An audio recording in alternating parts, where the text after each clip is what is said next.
Hey guys, welcome back, and I am excited. So, I'm starting a new series, and in this series, I'm going to show you how you can use the CSS framework on Semantics and ALPINE.JS to build this amazing, simple website that you can see right now, right here. Okay, so first, I'm just going to walk you through the site. It's just a home page, a landing page site. Okay, so you can see we have this hover feature. I don't know if you can see very well. Maybe I'll change the color later on. So it hovers, and one cool thing I did was this.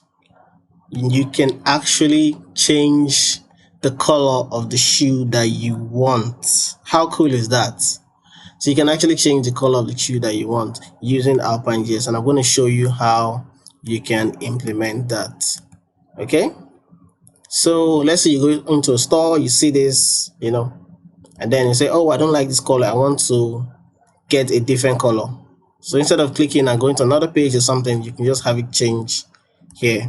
And if you remember, I've actually showed you how to do this using ALPINE.JS. So I hope you're excited to learn.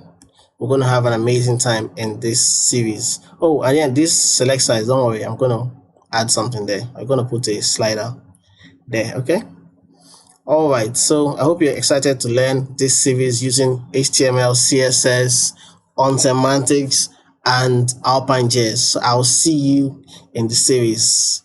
Okay, bye bye.